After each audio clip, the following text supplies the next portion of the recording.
నమస్తే, నేను మీ ఆటో చంద్రప్రసాద్ని. నా ఆటోలో ఈరోజు ఇంజిన్ ఆయిల్, బ్రేక్ షూలు, హెడ్ లైట్లు అవన్నీ చెక్ చేయించుకోవడానికి వచ్చాను. అంతేకాదు ఇంజిన్ ఆయిల్ మారిస్తే బండి కూడా స్మూత్గా పోతుందంట. బ్రేక్ షూలు అవన్నీ మార్చుకుంటే బ్రేక్లు అవన్నీ పర్ఫెక్ట్గా పడతాయి.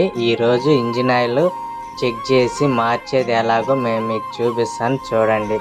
ఇదిగోండి, ఇంజిన్ ఆయిల్ మొత్తం తీసేశారు. పాత ఆయిల్ ఏం లేదు. ఇప్పుడు కొత్త ఆయిల్ పోస్తున్నారు.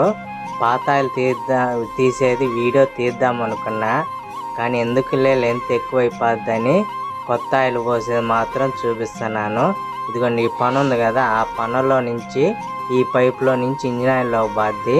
ఇంజిన్ ఆయిల్ పోసినప్పుడల్లా మన బండి బాగా స్మూత్గా, హాయిగా, ఫ్రీగా పోద్ది. అంటే ఎక్కడంటే అక్కడ ట్రబుల్ ఇచ్చేది ఉండదు. ఈరోజు ఆటో షోరూంలోకి ఎన్ని వెహికల్స్ వచ్చాయంటే అన్ని వెహికల్స్ వచ్చాయి. మెకానిక్లు అయితే ఇంకా రాలేదు, కానీ ఒకదాని తర్వాత ఒకటి ఆటోలు వస్తానే ఉన్నాయి. ఏమో నేను వచ్చిన బోని ఏమో. ఈ వీడియో నచ్చితే లైక్ చేయండి, షేర్ చేయండి, సబ్స్క్రైబ్